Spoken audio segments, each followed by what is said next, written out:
Well, good morning, afternoon, evening, whatever time of day you're listening or watching. Welcome to the Living Streams Deep Dive podcast. Got Jeff Goki hanging out here with us today. And in the background, we have the one and only Dalton Davis. Maybe he'll pop on and say something. Maybe he'll hide back there the rest of the podcast. We'll find out. There's one other Dalton Davis in this world. There is another Dalton Davis And in he's the my world? cousin, yeah. Oh, he's your cousin? Seriously? Yeah. He's not That's just incredible. a random guy on Facebook? What's that? He's not a random guy on Facebook? No. No? Yeah, it's my cousin. How did you guys end up both being Daltons? Because it's a familial name. Oh, okay. Dalton. Yeah. Who's older? I am. You okay? Good. Yeah. So they were copying your Yeah, family as your yeah, family I know. copied the family. Yeah, I don't know the story, but I just know I have a cousin out there, Dalton Davis. Well, there you go. What's up? Jeff? Are there any other Jeff Gokis out there? No, but every week I get asked if I'm related to Danny Goki.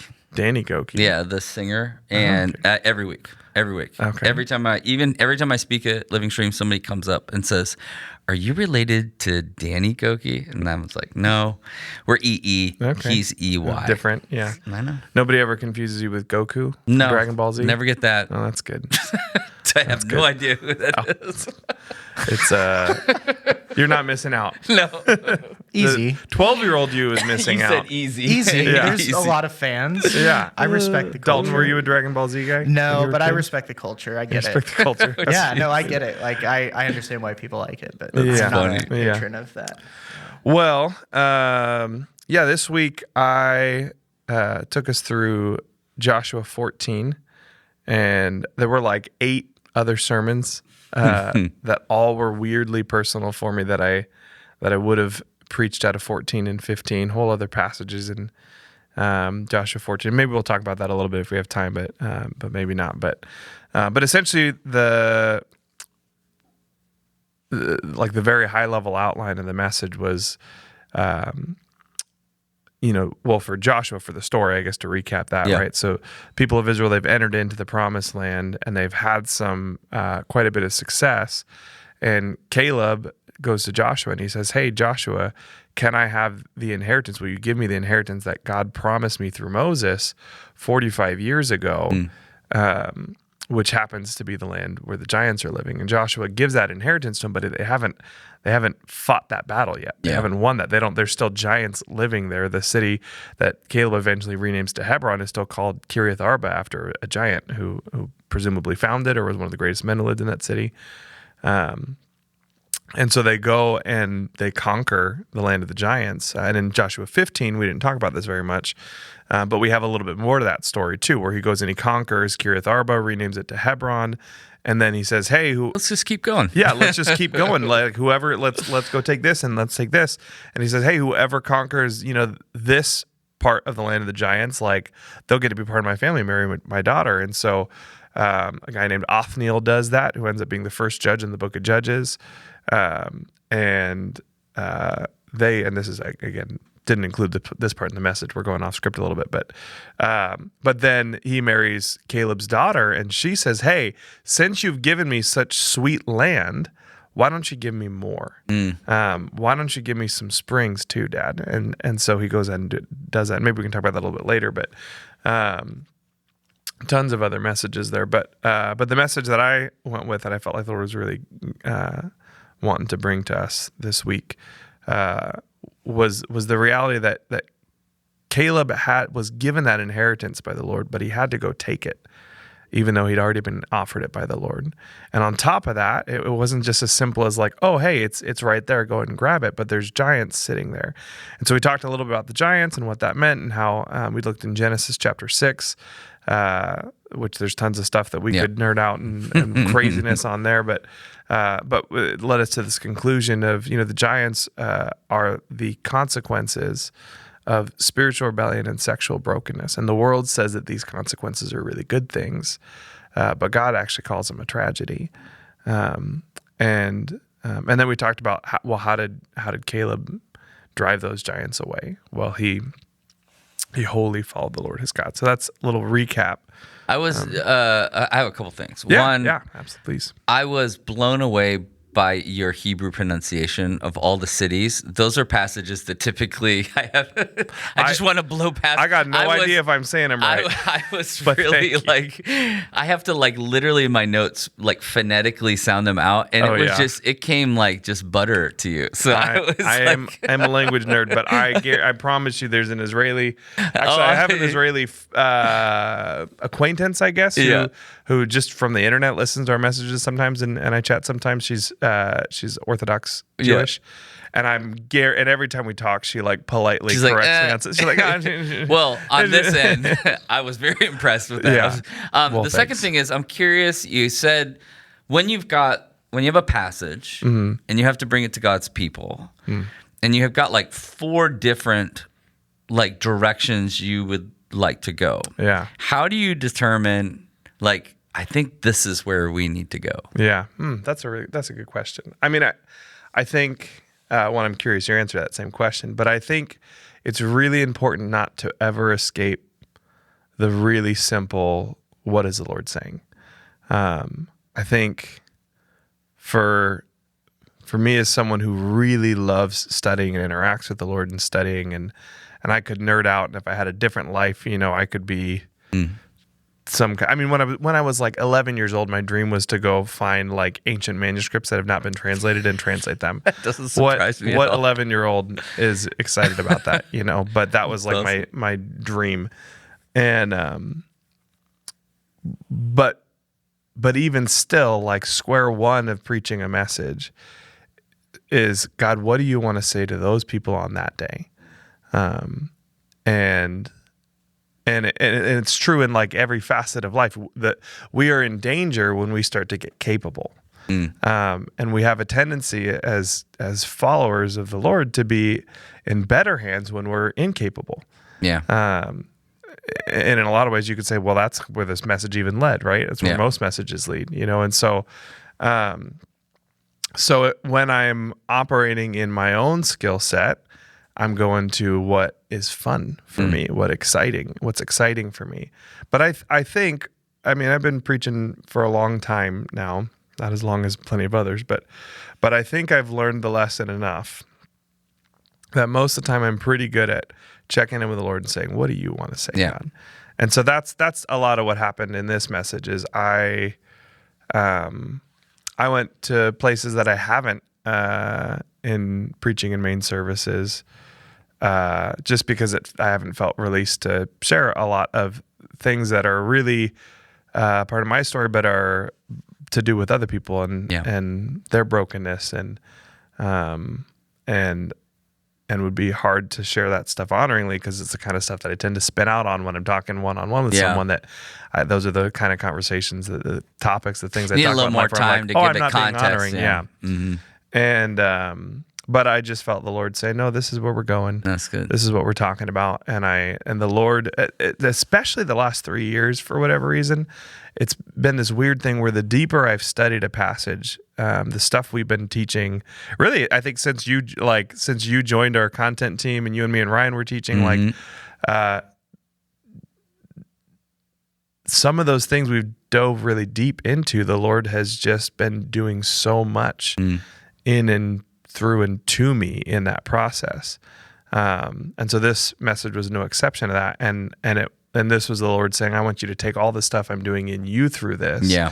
And I want you to bring at least a good chunk of that out. That's good for this. But that's good. That's good to know, especially as, I think for people who are hearing week over week and they're going like, oh, they just kind of, and then they just kind of have their pre-packaged. It's like, no, it's actually the hardest work is that work you're talking about. The study's actually a lot of fun. Yeah. But that soul work of getting to a place of going like, man, what do you want to say? And this is your words for this time for these people. And I want to honor that the best I can. Yeah. So, yeah.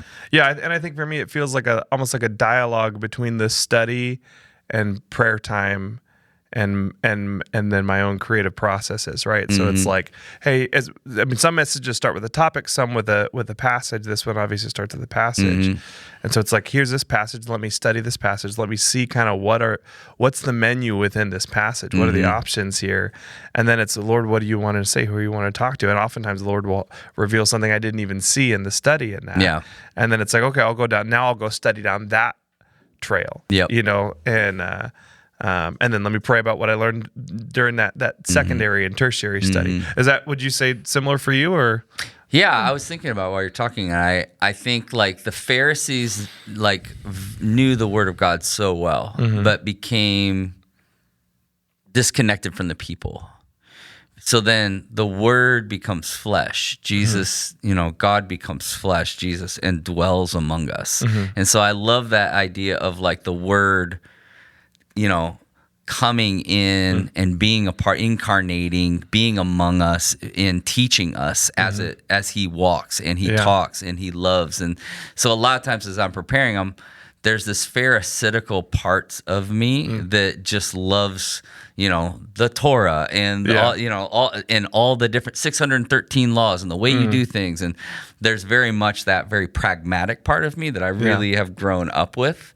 But then if you're not careful, to your point, it just you lose the heart. You lose what it feels like to be in the room with Mary and Martha, and to see Jesus there. And even like one of my favorite passages is when Jesus stands over Jerusalem and he weeps. Just to be there with him. And that's the Word becomes flesh. Is like, what are people feeling? What's going on? Where's our congregation at? And then Eugene Peterson had this great idea of a pastoral imagination. What needs to be there that's not there? And asking the Lord for pastoral imagination. So a lot of times, outside of all the other little things I do and stories, that I think in life experiences that God's given me, it's a pastoral imagination. Like, what is it that I'm not seeing that I need to see in this passage, and what is it that the people might need that maybe they don't know or they need to see,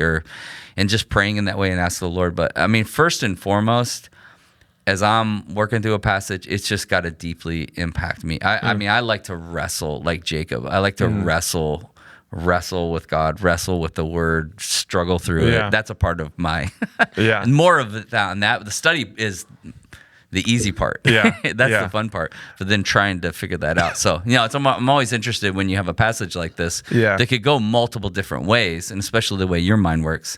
Like, why this? Why this moment? Why this direction? Yeah, and I think for me it's so similar but slightly different, where it's like, because I think you are such a pastoral, like, exhorter, like you're all about like, hey, point A to point B, let's move, and there's definitely teacher in you too, for sure. But it seems like that's the primary preacher. Is like, I care about moving sheep along, and I see myself as that too.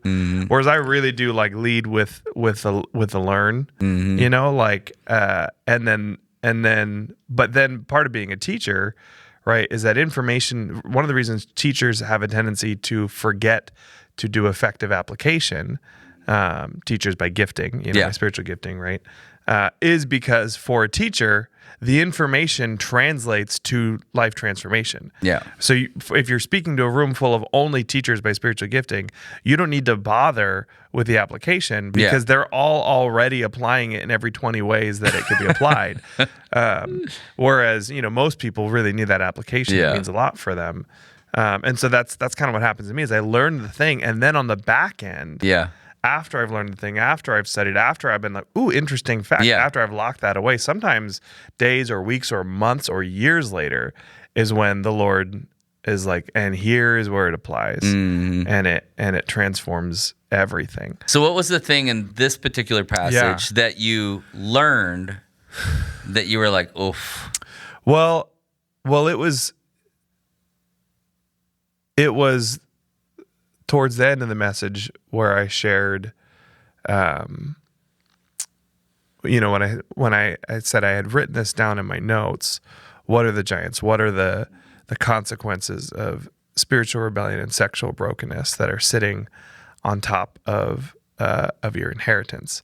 And in my mind, I had already done a lot of thinking about this, and I had written a list of things like,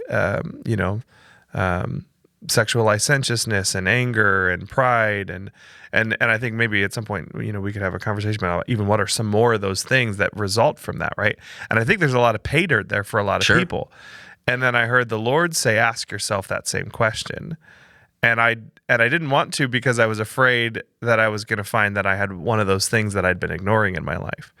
But I suppose I was right to be afraid, wrong about what I thought the conclusion would be, and so I asked myself that question, and I immediately knew that it was some of the stuff that had gone on in my family with my siblings and turned away from the Lord, and just included just a lot of brokenness, right? And so I then kind of felt the Lord, and again, I shared this part. I think I shared most of what's okay to share. I don't know that there's a ton more. The details aren't necessarily important here, and I'm trying to be careful to honor my siblings. The reality that I do love them, I do care for them.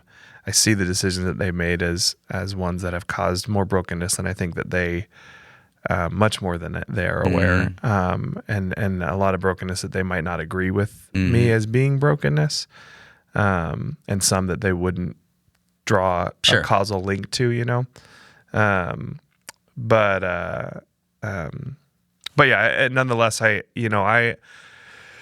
years ago when things were really precipitating at a pretty, catalytic moment in the breaking of my family, the deal that I made with my siblings was, hey, when you know where I'm at on these things. And they were revealing something particularly significant as far as a milestone of a departure from the Lord within the family. And we're trying to say, hey, we just want to insulate the kids from you and your biblical perspective, basically. And I was saying, hey, you know what? Your kids and you can come to me when you want to talk about it. And when that moment comes, I'll say anything and everything that is on my mind and on my heart, but I'll let you guys open the door to that. Yeah. And I don't think that was the wrong. I don't know. To be honest, I wrestle there. I have not usually felt like that was the wrong decision, but I do feel like the Lord is saying to turn the page into a different chapter. Yeah. And to say no, you need to look for an opening and take that opening. And I think He is revealing that. Yeah, and I never felt like I had clarity from the Lord on what to do. All I could do really was take the next step and the next step and the next step and the next step. I know a lot of people have been in that situation in their family. Well, that was going to be a part of my question, and I think, so I'm curious your thoughts on this. Yeah. I think we can read a passage like this, and it's this very triumphal, conquer the land, take it over. And I think we roll that over into the giants of our life, right? Yeah. But I always go well, how does that translate when the giants are still there? Yeah.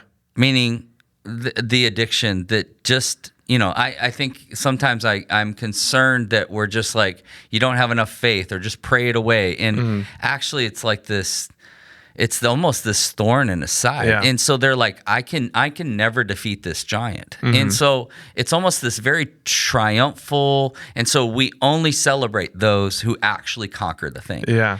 As opposed to, Jesus, this prodigal that comes home who, he comes home, but it's not like he comes home and everything's great. Yeah. And everyone goes we won, but actually it causes an immense amount of division within the home. Yeah. There's a lot of tension there. And I just think, and there's those who are struggling with sickness and it's almost we got to take that giant down. Yeah. And so on one end, yes, and we claim authority. Yes. But on this other end, what happens when the giants are still there and I'm doing everything I can. I'm trying to be faithful. I'm trying to be holy. Yeah. But, what do you do with that? Yeah. I mean, well, that's the space in which my dad passed away. Right. So this brokenness led my entire family, my, family growing up, not Yeah. his siblings, minus my wife and myself, cut my dad out of their life. Yeah. And it destroyed him because he was, as I talked about on Sunday, a very gentle man, a loving father, a loving grandpa, never had anything but that in him. But at the end of the day, there was this breaking that said, hey, if you continue to believe what you believe, we see you as a bigot and we see you as hateful. Sure. Regardless of your actions, regardless of how you treat us, regardless of how you treat your grandkids, what is in your heart, disagreeing with the decisions we're making, whether you hold your tongue or not, which you usually did, and always was gentle, it just wasn't enough. And so he got cut out, and there was a tiny, just a little, like a lunch. Sure. Before he passed away. I think maybe about a month before he passed away with my siblings and some of the kids. But that pain was the thing that defined the last years of his life, the last half decade or more. Yeah. In some ways, decade of his life. Because I don't know if there was a stretch of 10 minutes that it didn't hurt him actively. And I know there wasn't a single day. I mean, to the extent where he would miss out on things because something reminded him of how much he loved his grandkids or one of my siblings who didn't want him in their life. And he would actually, when one of my niece's birthday is Christmas Eve, and that occurred to him on Christmas Eve, the last Christmas we had with him, and then we didn't see him on Christmas because he said, I want to show up for you guys, but I just can't. I'm sick to my stomach. I'm profoundly depressed, and he apologized for it. He owned it. He knew, he's like, I want to show up, but I can't. Yeah. And so he died in that. Yeah. He passed away in that. But one of the things I've come to see is really beautiful is how much my dad gave up to be faithful to Jesus, to not compromise what the Lord was saying. Even though he didn't go down swinging like Caleb did. He kind of withered. And I think that's the struggle.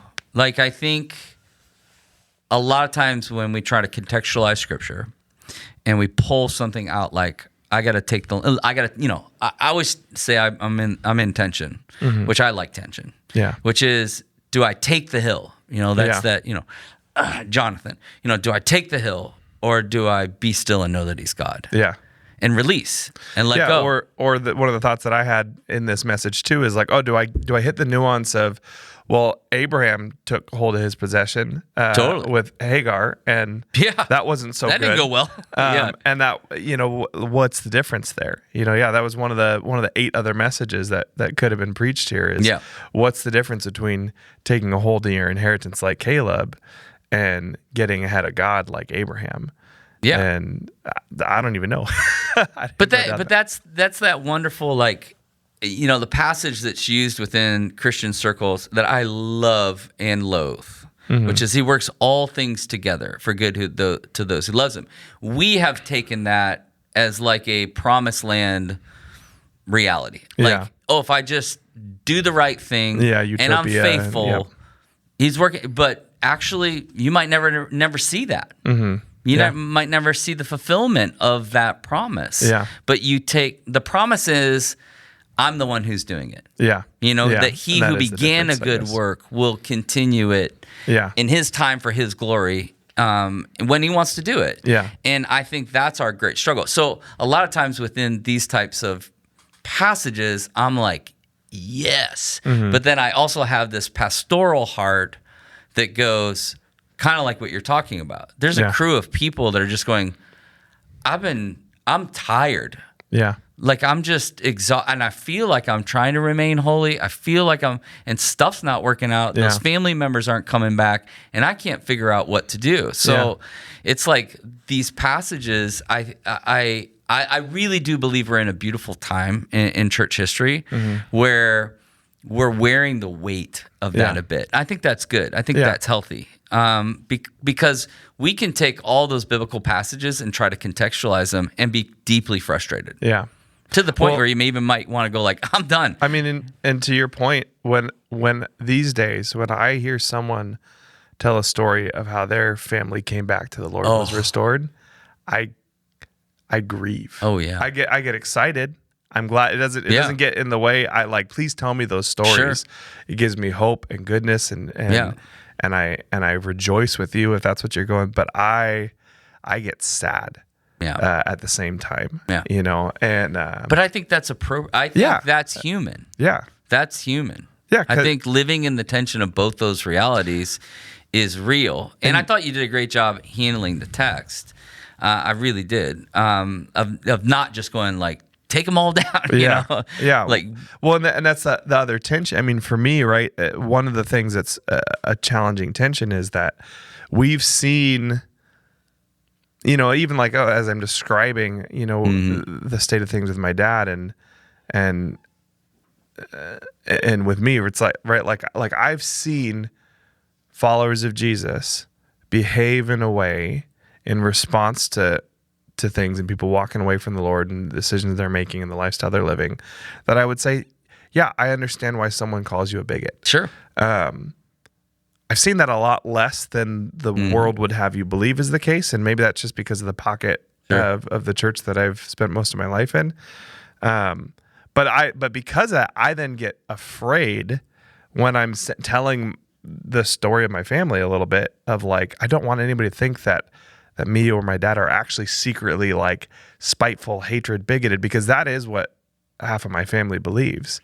But I just don't know what to do other than just be exhaustive in saying neither myself nor my wife nor my father ever gave anyone in my family any reason to believe that we did anything but love and adore them, regardless of whether we agree or disagree. And for every time the topic was brought up by the other half of my family and brought to the table or something was pushed, I think me and my dad, probably for every 50 times they would bring it, we would bring it maybe once, if ever.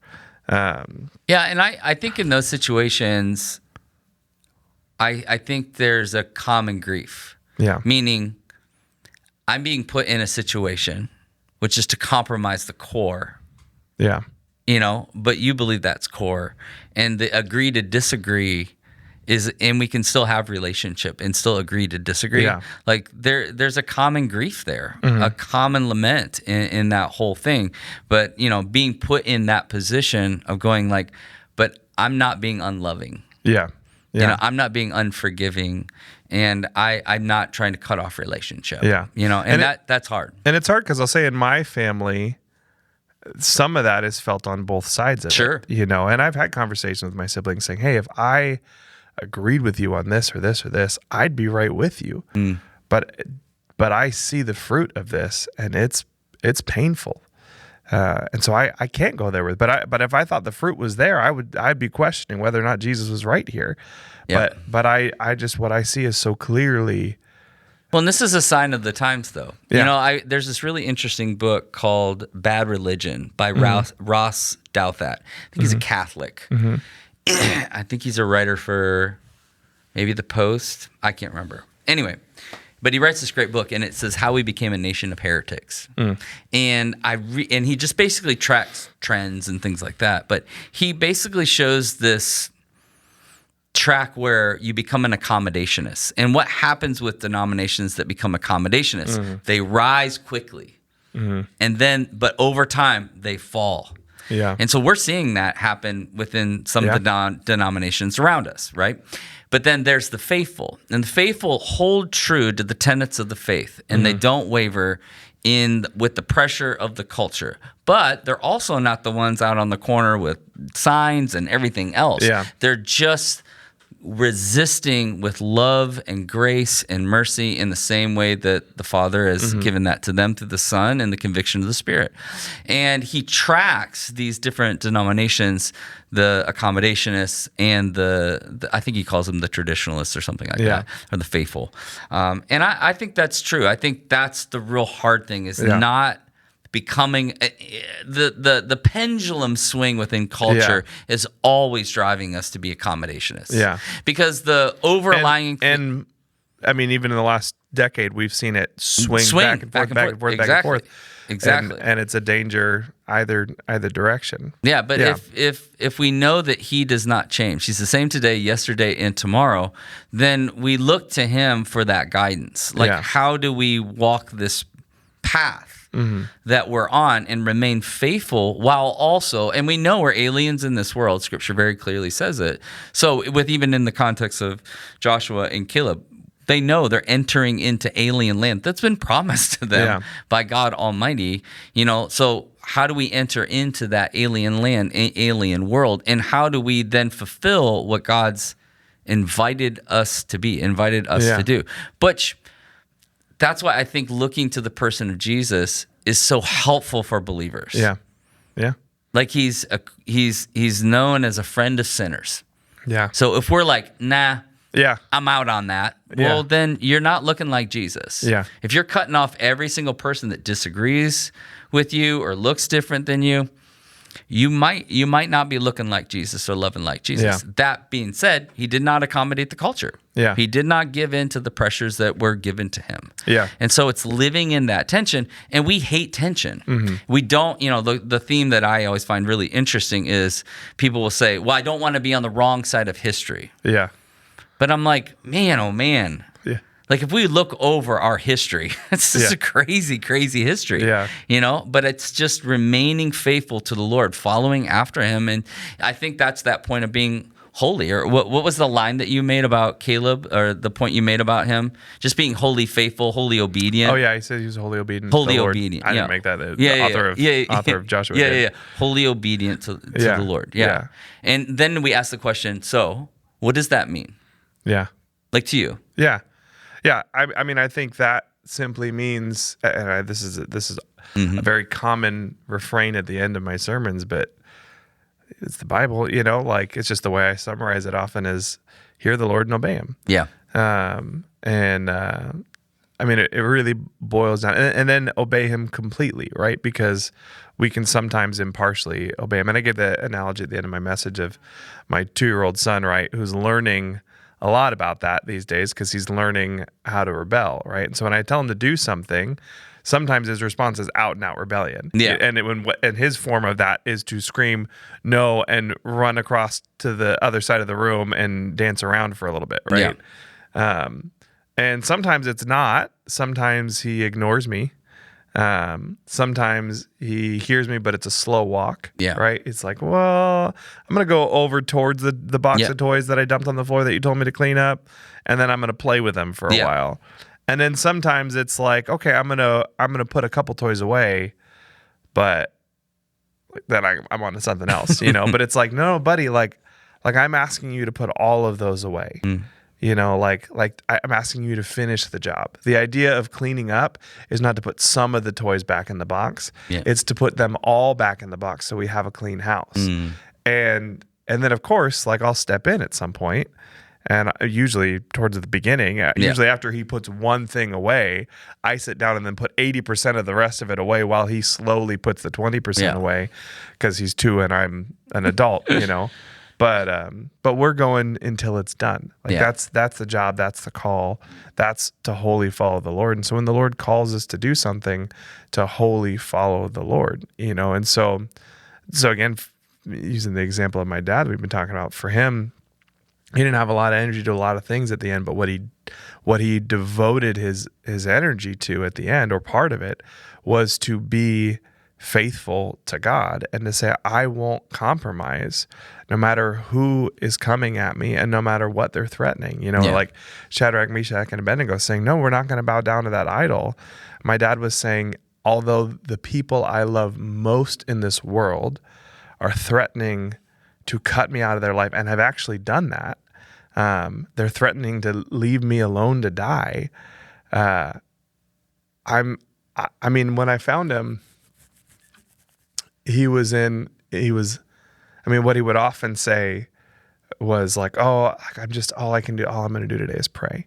I'm grieving. Today I'm fasting. The guy was in no condition to be fasting, and I found him laying down in a position that he often prayed in. I don't know if he was praying or if he was just falling asleep, but I know that all he had energy to do was to talk to Jesus, to be faithful, because he knew that, well, if I lost the intimacy of the people I love most in the world, at least I have the intimacy of the one who loves me most. And I think that's the thing I most appreciate about, well, there's many things I appreciate about Jesus and the way that the gospel writers show his life. But one of it is it's just his honesty. Like if you love your mother and father more than you love me, you're not worthy to be called mine. Then I've come to bring him in. That this good news is good news, but it's foolishness to the Greeks. Yeah, and so that's not Jesus or Paul, but I think as Christians, a lot of times we forget that Jesus didn't go, it all works out so great. Yeah. It does for those who believe. It does to those who really commit their lives to following. But it doesn't, we're not promised that we get our family back for being faithful. Yeah.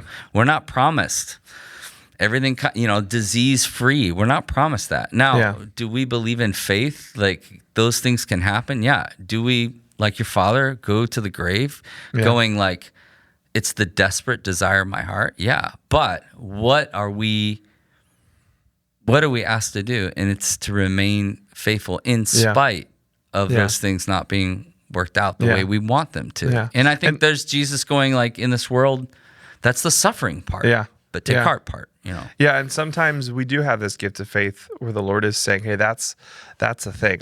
I'm living it right now, in the last little while, and maybe acutely after prepping for this message, in this kind of in-between space where I don't feel like the Lord has told me, hey, here's where it ends with your family. Yeah. But I do, one of the things that occurred to me when I asked the Lord that question about, what are the giants? And I felt like one of the realizations I had is part of my birthright is a whole family. Right? Like, and honestly, that's everybody's birthright, right? Like, dude, I love that. But I don't, it's so weird.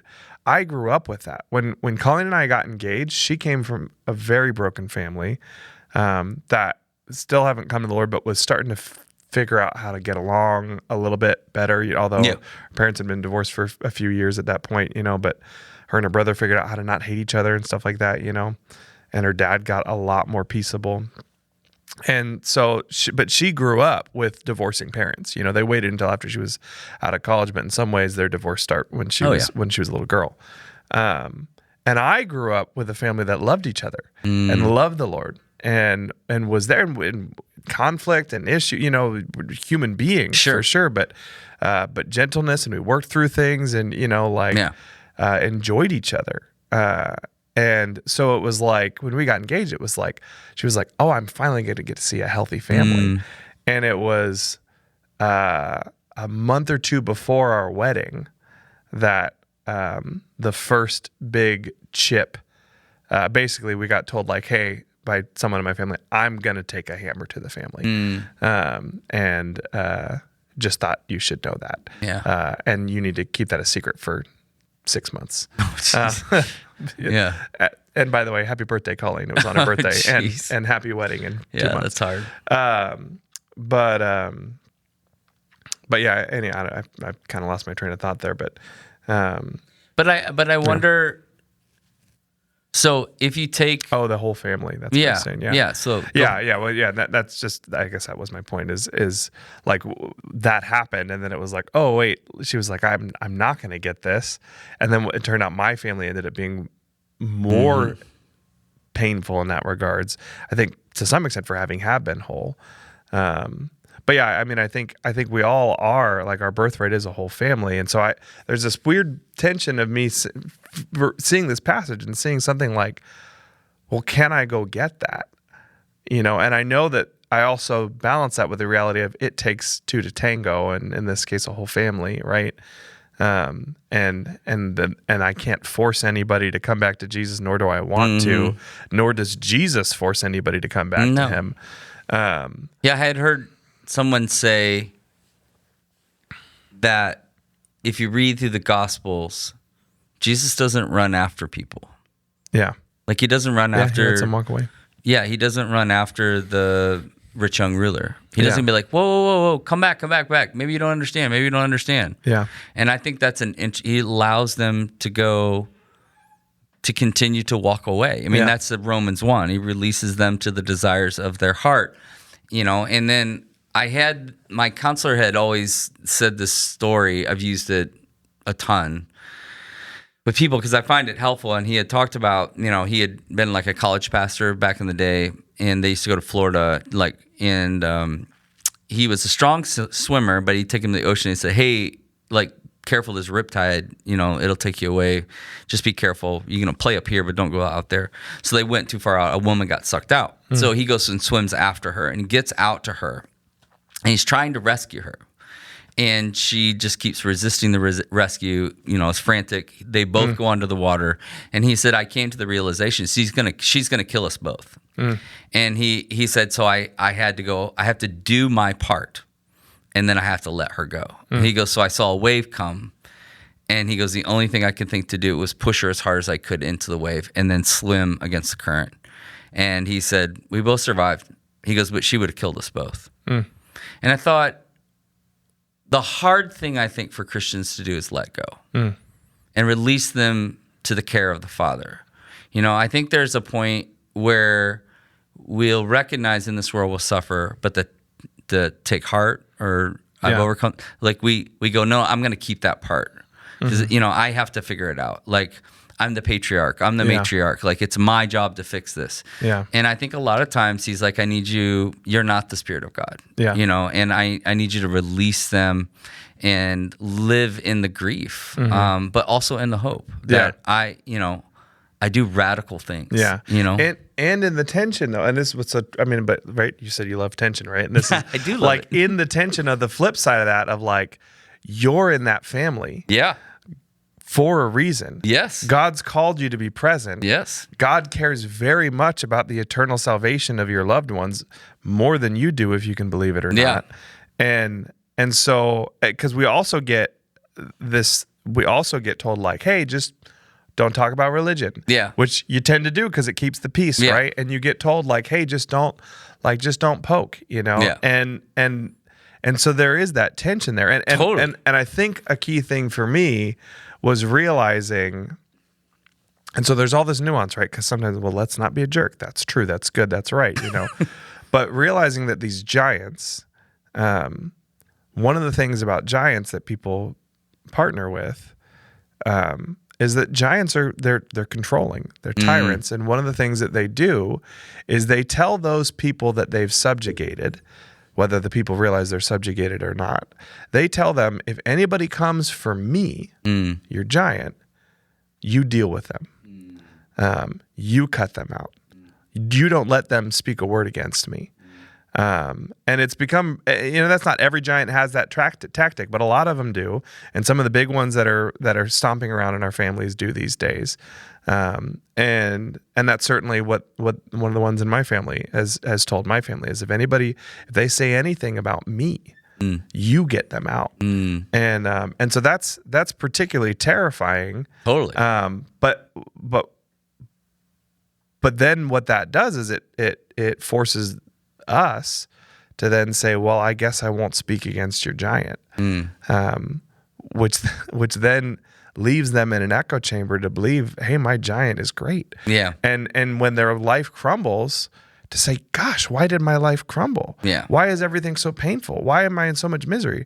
I have no idea, because the giant is hiding that reality from you. Meanwhile, we're over here with our mouths shut, with our lips zipped, very aware of what's happening, of where this pain and where this suffering, and where this anxiety and where this depression and this sorrow and this grief and all this horrible stuff that's happening. We see where it's coming from. But I think that's the point within the relationship with the Lord of going, I think we're hardwired to go, tell me what to do. Yeah. Yeah. And when that doesn't come to us, we kind of go, we retreat or we get exhausted. And I do think a part of a believer's life is that's the place where you go, then I'll wait. Yeah. Then I'll wait. Yes. I'll wait for you to tell me what to do. Yes. It's one of the things about Joshua's life I most love is his patience. Yeah. He's just patient. He follows after Moses. I'm sure there's times he looks at Moses and goes, Yeah. what's happening here? But he knows that God has blessed Moses as the patriarch to move forward. Yeah. And Joshua is to be faithful to just carry, and Caleb as well. Yeah. To 45 years. 45, to faithfully just follow and obey. And then in God's time, God will do what he wants to do. I just don't like God's time. Yeah. Honestly, at times, don't like God's ways. Yeah. Far too long. And that's why, I think it's in 1 Peter where it's like a day's like 1,000 years. Yeah. It's because the people are freaking out. They're like, hey, life's hard right now. Like I thought like following Jesus, and then so they're going like, come back, like take us out of here. They've been kicked out of their synagogues. Their families are divided. Yeah. Stuff's hard. Yeah. So they're like, come back. And Peter's counsel to them is like, hey, if you're thinking this is like a day is like 1,000 years to him. Yeah. Right. But what he says on the second half of that passage that I think is so helpful is that through our obedience, it hastens the day of Christ. So if you're wanting the Lord to return, to make all things new, a part of this is about holy, what was it? Holy following the Lord. Holy following the Lord. Yeah. Us being faithful. To your point, Caleb, 45 years prior, could have said, hey, you guys all hang out in the wilderness, but God told me I'm going to have that place where the giants are. I'm going to go. Yeah, where's mine? But he didn't. Yeah. And he suffered a good fat amount of consequences for everybody else's decision that was counter to his advice and where his heart wanted to go. He suffered for that because he was following the Lord. He was obeying the Lord. And the Lord wasn't saying, Caleb, you just leave him behind. Yeah. He was saying, Caleb, you stay right here and wander around until you're 80 years old and then go on a 5-year campaign before you get what I promised you. Yeah, so but that's even he significant. follows a process though. He comes to Joshua. Yeah. Yeah, even then. Yeah, ask Joshua to give what's already been given. Exactly. To promise what's already been promised. See, and I think that he was obeying the Lord. Exactly. I mean, as simple as that. He was obeying the Lord. He was following what the Lord was saying. And that's the difference between him and what Abraham did with Hagar. Exactly. And I think that's where we're just so intrinsically impatient. And I truly believe at the end of the day, we want the promised land more than we want the one who's giving it to us. And I do think there's this interesting, I don't know what to do. This is where I go like, Paul, who can understand the mind of God? Who can comprehend his ways? But like, there's this thing of like, there are times where we want something so bad and he's like, I'm actually going to protect you and not give you that thing. Yeah. And there's times where he's like, you want that? Okay. Yeah. So, and I don't understand that dynamic, but I do know my responsibility. And my responsibility is like, your time, your way, your glory. Yeah. It's not about me. And this whole life is not about everything working out. Yeah. It's about faithfully, seek first the kingdom of God. Yeah. The ways of Jesus. Seek first the kingdom of God and his righteousness, the way he did things. Yeah. All these things will be added to you. So it's almost like, listen, if you're struggling with figuring out what to do with all the things in your life, there is a posture that you can pull your heart back into every single morning. What does it look like to seek first the kingdom of God and his righteousness today? Because in the context of Matthew 6 is we've only been given today. Yeah. So I don't have to worry about tomorrow. I just have to figure out what it is to be faithful in the day that he's given me, in the conversations that he's given me, in the convictions that he leads me in.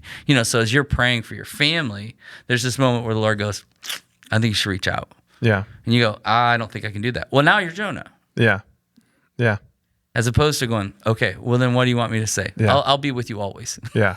Like, no, but tell me what to say. I'm terrified. No, just be faithful to do what I tell you. Because there's not you should always do this. No. The only you should always do this is you Gosh. should always hear the Lord and obey him. Yeah. Wouldn't it be so great Yeah. if the Bible was just like an advice library Yeah. that for every situation, Yep.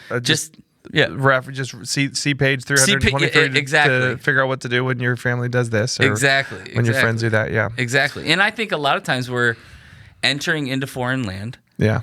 Not sure what to do, but he's told us to be there. Yeah. And it's almost like we were saying at the very beginning of the podcast today of like, when you are competent, you tend to be in a little bit of danger as a believer.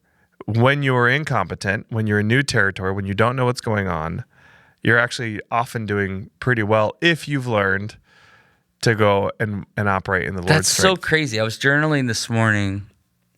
Oh, where was I? Hebrews 10. And it talks about being in the hand of God, like how terrifying it is to be in the hand of God, something like that.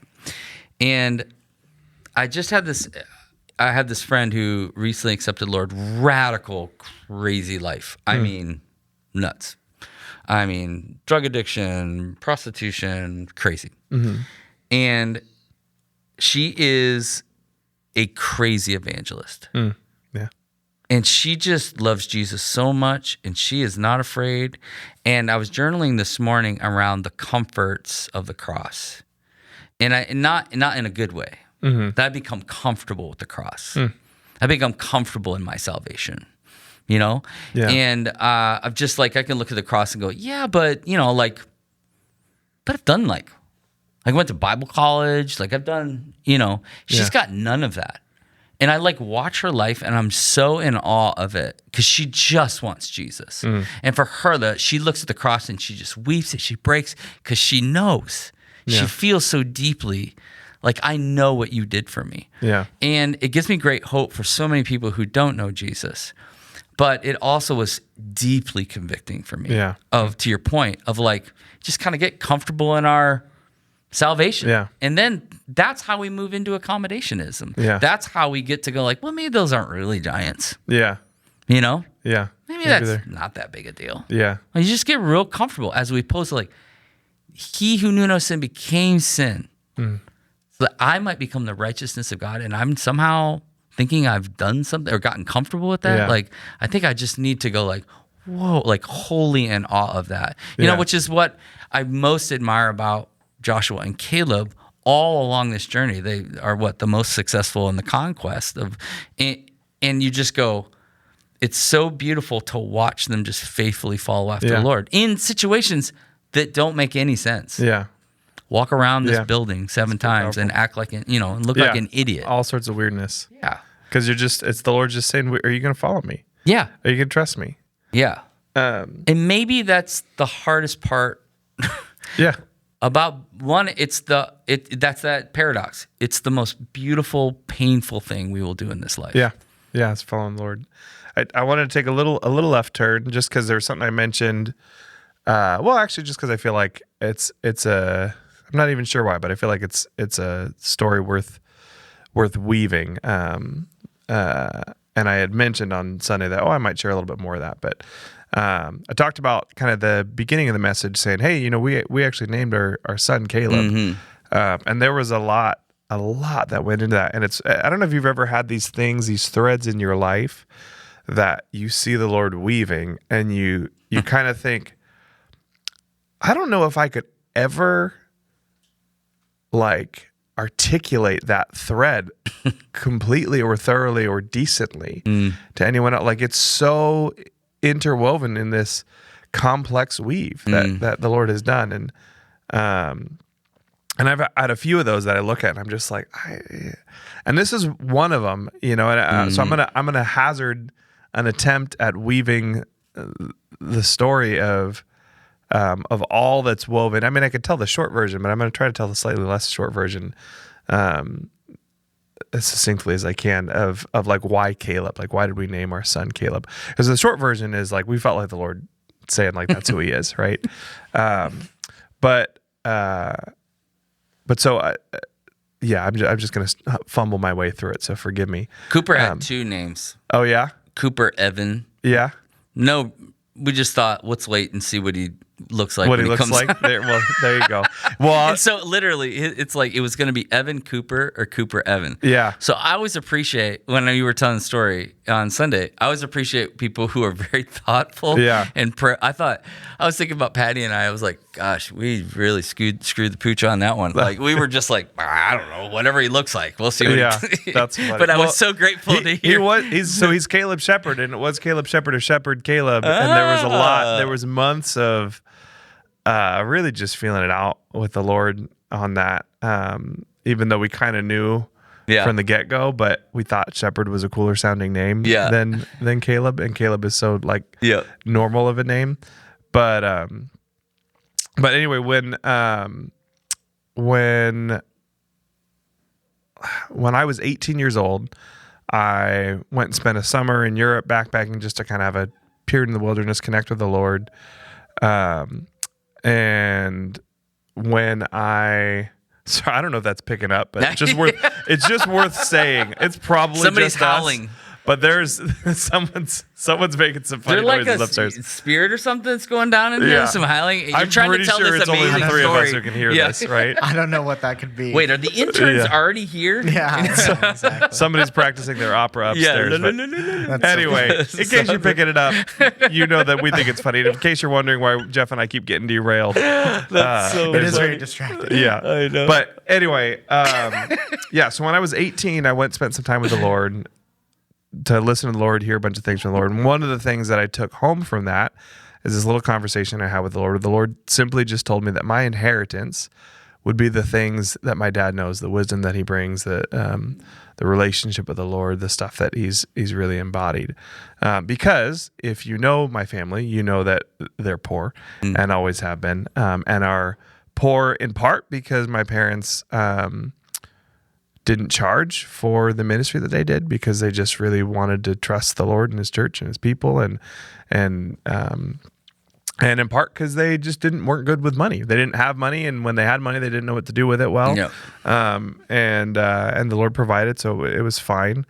But so the Lord told me that when I was 18, and that was a really important thing. Like I took the things I heard the Lord say on that trip to heart, and so I came back posturing my heart progressively over the years that followed to not take for granted my dad's wisdom and the things that he knew and knows. And I've shared about like the Hebrew word pictures and a number of podcasts and messages, but he discovered this really fascinating thing about the Hebrew language that has revealed a lot of profound truth in light of the scripture.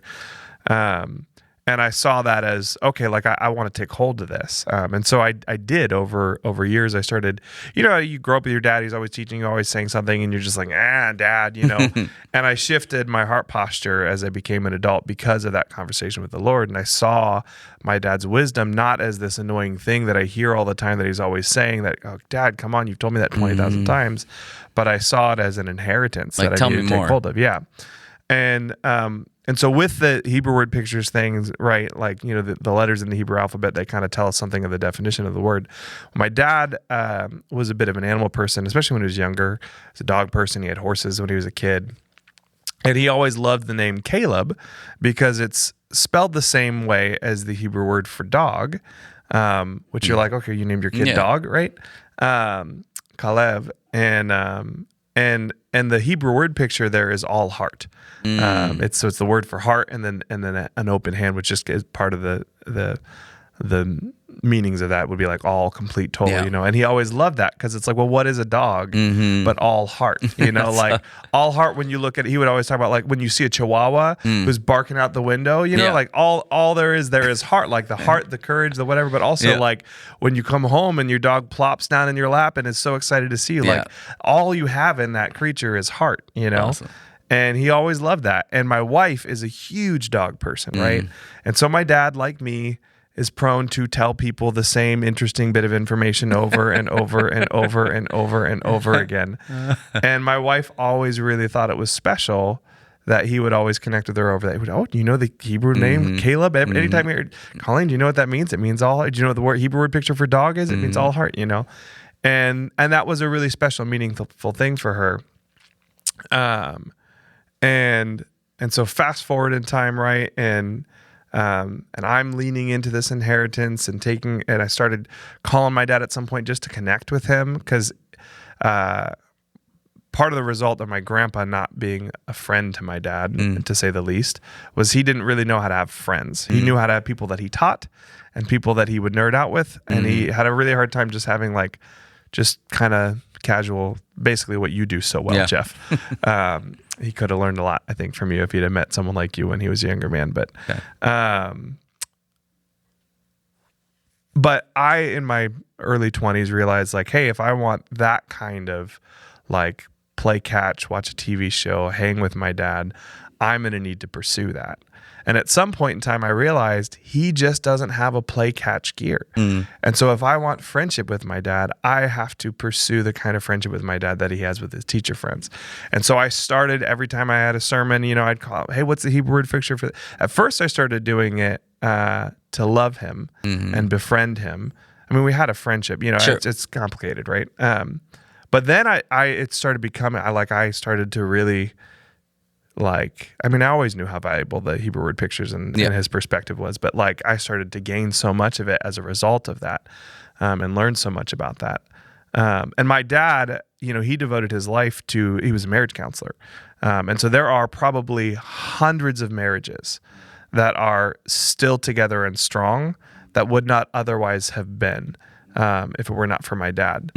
And, at one point in time, I heard Mark Buckley say years ago, he said, I'm pretty sure that if we could statistically analyze the divorce rate in living streams, we would see it significantly lower. And one of the top reasons for that, I think, is Frank Seekins, and as well as a few other counselors. And then, so at some point in time, my siblings, they walk away from the Lord, and a big part of that was a divorce. And my siblings came to actually really, because of the hurt and the mess of divorce or whatever, and because of the enemy, I think as well, came to really love divorce. And I think you could say dozens, if not hundreds, of divorces could in part be laid at the feet of some of the things my siblings have encouraged. And describe love divorce.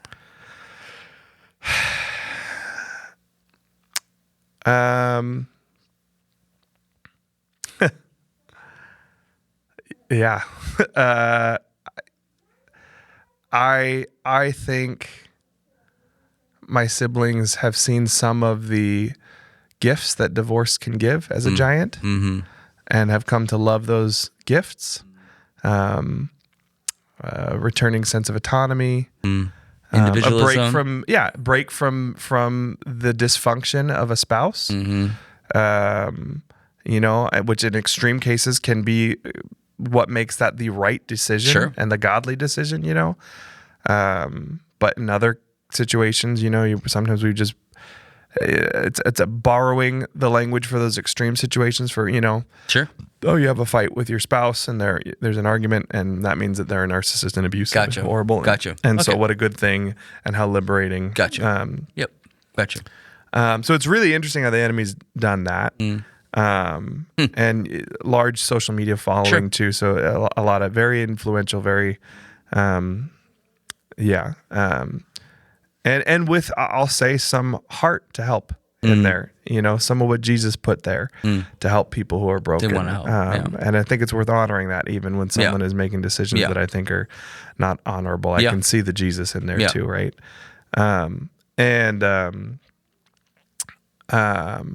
So that's an interesting juxtaposition that right there, and a big part of that inheritance is healthy family. I mean, my dad saw healing marriages as the single most important place that he could put an entire life's worth of energy. That's beautiful. Because of how that impacts the kids and the family and the church and the world and all that. And so my siblings having rejected that, right? And so then, fast forward again, my siblings and my mom reject my dad. He spends the last couple of years of his life really just with us. Has this really painful, he has a stroke pretty much on the day that Silas is born, our 2-year-old. we end up kind of helping him and being the only people, the only blood that he had. His siblings stayed there, but Sure. they were all out of state, for the last couple of years of his life. Some friends that became closer than a brother for sure. And Michael White, not the least of which, for sure. And Brad Phillips, a couple guys worth mentioning, but,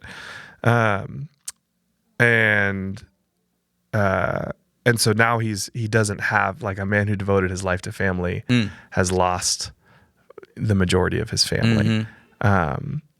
And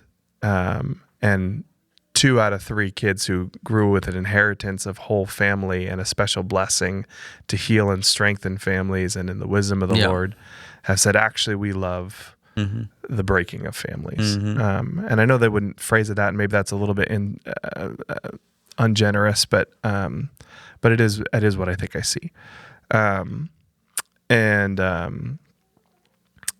And so then my dad passes away in actually a week before in August. For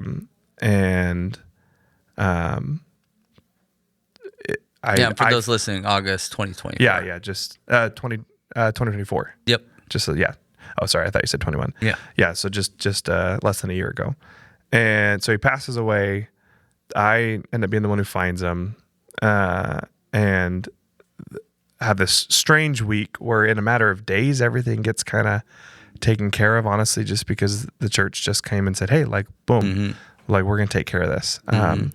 And so my wife was leading worship at a camp up at Lost Canyon for a Christian high school that following weekend, like days after I find him. And the men's retreat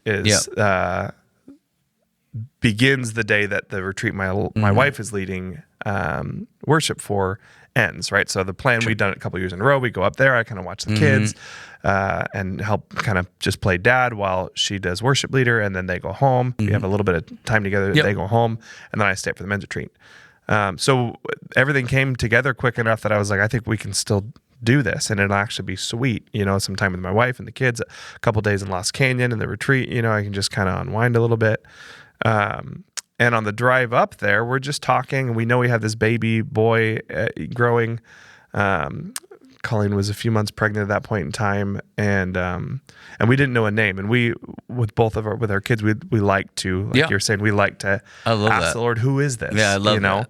And we didn't have a lot of discussion with Silas or Caleb before we kind of found the name, right? But we hadn't had anything appear to us or become obvious. It didn't feel like the Lord had said anything. And the Lord had said a couple things about his character or whatever. And we're driving up to Lost Canyon, and Colleen is saying, what was the, we were just remembering my dad, So what was I always loved that he had that name that he always loved that meant dog. And he'd always tell me it meant all heart. What was the name? And I said, Caleb. And then as soon as I said that, we both just immediately have this sense of like, I think that's who we got. I think he's a Caleb. Yeah. And then we started thinking about it and praying about it and felt like, and I like spoke about the, kind of recounted the story of Caleb that I just preached on, and just felt like the Lord saying, yeah, like this is a boy who's going to grow into a man who will take a hold of his inheritance. Even though others in his family have turned their back on his inheritance, they're going to take hold of it. And he'll fight giants. He'll slay giants to do that. So as you walk a few steps with Caleb, the biblical character, who now is living in your home, who is representing a vision that the Lord gave you, and then also the faithfulness of your father. What's the correlation that you're seeing? Like, what is it that as you've been walking with Caleb and studying through him and the pastoral heart, the personal heart, what are the things that you feel like you've... Well, what I hope, I don't know if this is answering your question directly or not, but mostly what stirs is hopes for my son, right? So I hope that my son, who by the way looks so much like my dad, it was like one of the first things ever was like, oh my gosh, what the heck? We didn't want to name him after my dad, but we wanted to honor him. And so much gets woven into that, right?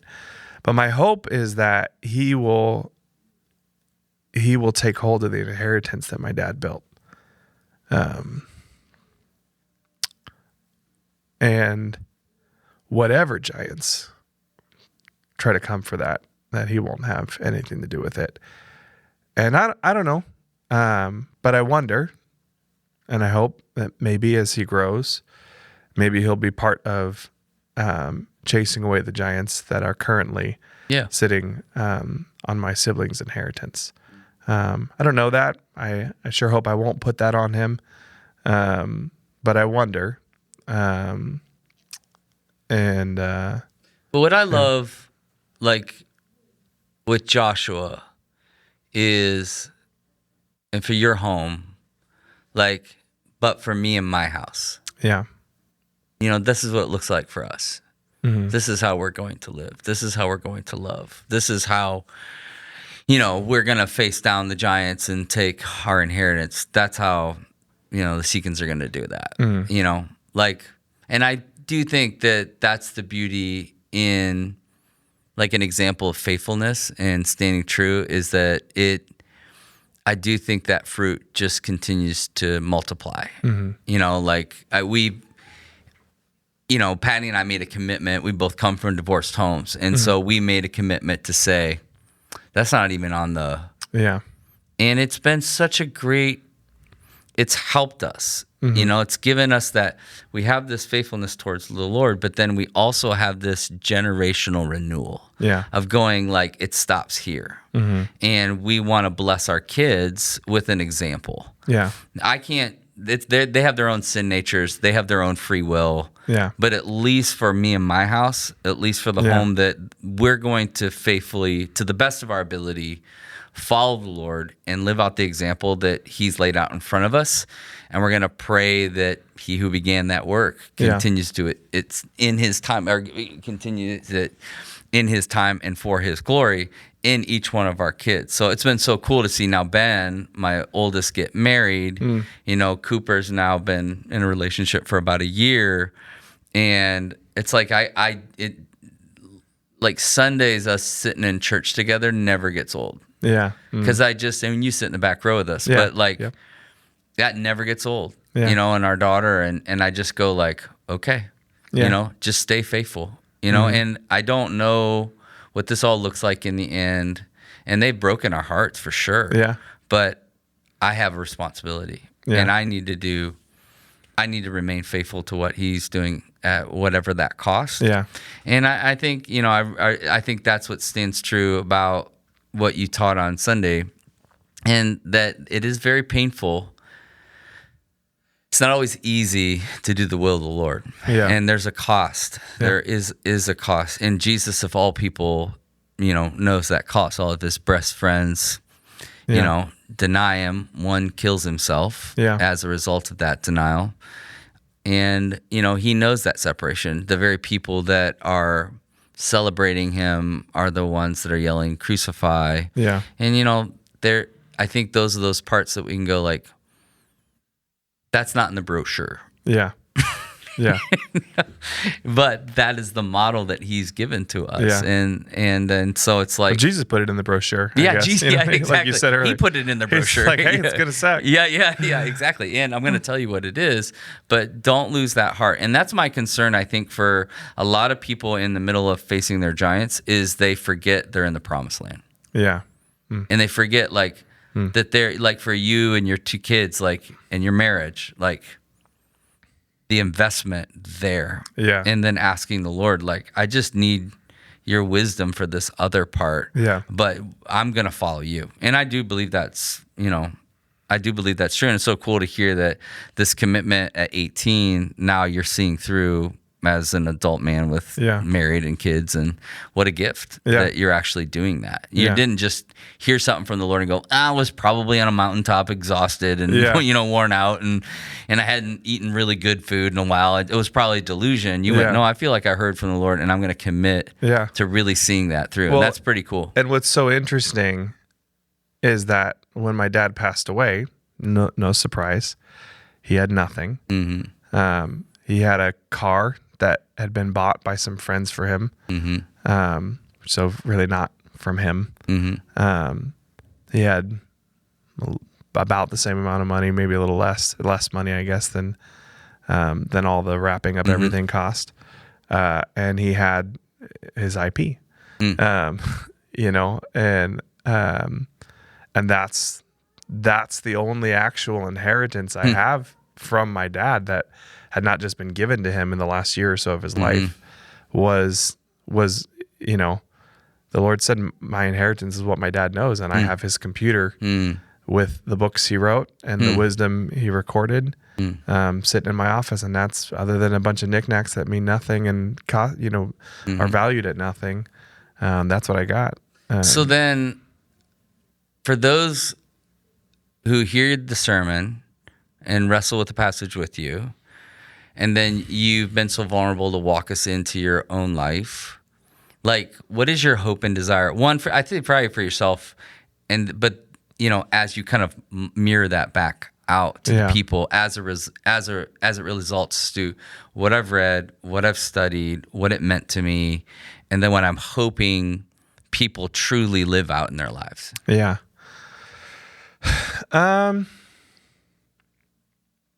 I think going there to sharing all this was obedience to the Lord, and not, I'll use this because I think it makes sense and I think it'll do this, if that makes sense. Like sometimes I'm aware, like, I'm going to do this out of obedience to the Lord. I hope it accomplishes this.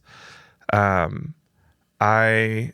don't think I had as much intention there. I just felt like, here's the passage.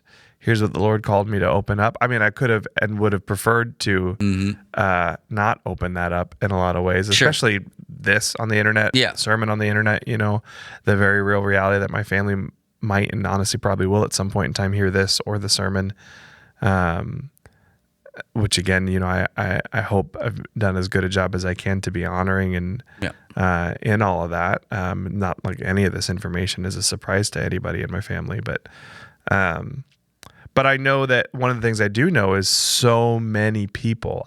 When this all started in my family, I felt pretty isolated in this. Like, not within my family, of course within my family, but like no one else felt like, I didn't know very many people who, I went to the one of the people who had any context for any of this. And I said, can I come to your house and can you just share? And they even were like, this is different from what we've gone through. Oh yeah. So I don't know what to point you to other than hear God and obey him. And I was like, thanks. You know, and it was actually really helpful to have, you know, but there wasn't a tangible, you know, it was like, you just got to take it one step at a time, obeying the Lord. And now I'm a dime a dozen. I mean, so much shattered in 2020 in the family. And those giants did start saying, take down the family, take down the family, take down the family, cut them out, cut them out, cut them out. And so I maybe just as someone who was there a step before a lot of other people, to just hear some of the story, hear some of what me following the Lord has been, be able to see some similarities and some parallels, maybe to hear the Lord speak to you through what the Lord has spoken to me, just like I was telling, you know, I was saying in my message that I was talking with someone else in the church who has this situation, and they said they felt like the Lord was saying, hey, are you willing to give me your relationship with your sibling as an offering? Yeah. Like Abraham did Isaac. And that the Lord spoke directly to me. I wept as this person said that, because I knew those are words for me. Yeah. And so my hope is, I guess, that some people are hearing the Lord speak through some of this, and hopefully that they do it carefully and leaning on him and not just like, oh, I'm going to do what Alec did. Yeah. And my hope for me is to keep doing that. Yeah. My hope for me is to pray what the Lord calls me to pray, to, like I said on Sunday, to take a shot when it's time to take a shot. Yeah. Not at my family, but at the giants. And my hope is that I have a general sense that my sister especially has known the Lord so deeply and intimately, but my whole family, and you know, my mom hasn't walked away from the Lord for what it's worth. But I have a really hard time seeing my family not come to the Lord, at least on their deathbed. Yeah. And I don't know, you know, but I know my dad has perfect peace in it. Yeah. And so I'd like to find the perfect peace in Jesus, and I find it quite often. Yeah.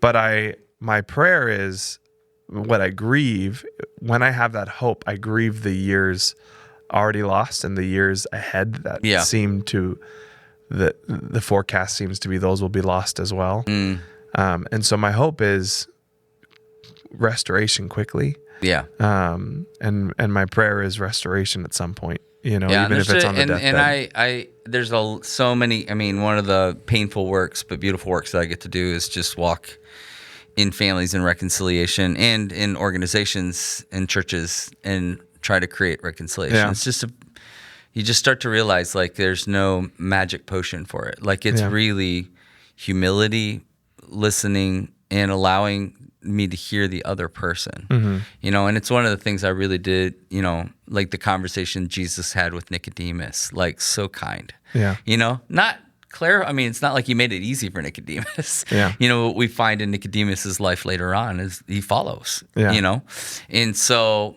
but I have some practical, like a pragmatic, I like pragmatic, but I think like if you're facing down some of those things in your life and you're like, I don't know what to do, I walk people through this, and I do this personally. But like, what is God saying? Like, what do I sense He's telling me? Then I go to His Word. Is there confirmation in these two? But then this third one I think is really important, which is then I go to His people. So I find that trusted group of faithful followers, not a ton, maybe 2 or 3. And I go, here's what I feel like the Lord is saying. Here's some passages that I've been wrestling with that seem to confirm it. And then I'm really wanting to hear what you have to say. What is the Spirit of God speaking to you? Because there's unity within the Spirit of God. There's not confusion. Yeah. And so asking for wisdom in making decisions, that I go like, at least there's accountability here. At least it's not like, feelings aren't facts. I don't know who said it. It's, but it's like, it's not me like, well, that's just how I'm feeling today. Or I feel like this. It's like, well, yes, but then find confirmation in the Word of God, and then find confirmation in the people of God. And if you find disagreement in any of those, pause. Yeah. Oh, wait a second. Maybe this isn't the time. Maybe this isn't the way. Maybe He's inviting me into something else, and asking those that you've invited into that process, the Word of God, Spirit of God, to go good. Like, hey, I need to be able to, in order to make this decision in a way that really I feel like honors the Lord. And this process slows you down too. Yeah. It's not like a quick decision. Yeah. It's like needing yourself. So even in the midst of all of that and making very difficult decisions, there's a process to go through, or at least one that I've gone through. There's multiple different ways that people do things.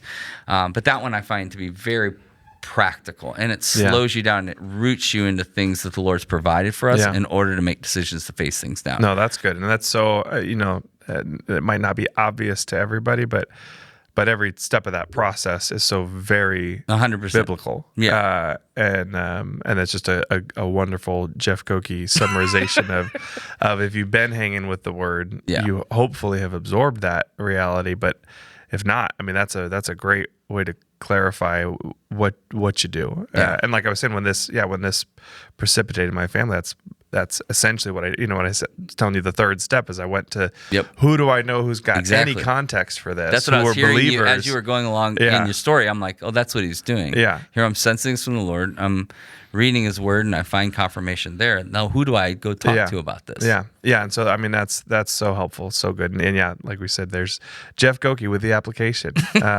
So glad to have you with that. Yeah. We could easily keep talking for another hour, but our days do need to continue on. So Jeff, thank you so much for hanging. Thanks for listening to so much of my story, and for keeping us on the application, and for bringing a lot of your wisdom to bear. And thank you so much for the way you are devoting your life to keeping the church strong. Thank you. I really appreciate that. Yep. Yeah. And if you're still hanging with us, thank you for listening to that much of me and Jeff talking. Thank you for being a part of our church. If you're part of our church, if you're not, thank you for being a part of the church. And if you're not a part of the church, Jesus is pretty cool. And despite what some would say, His church is pretty powerful and pretty worth entering into. And either way, Living Streams, we'll see you on Sunday.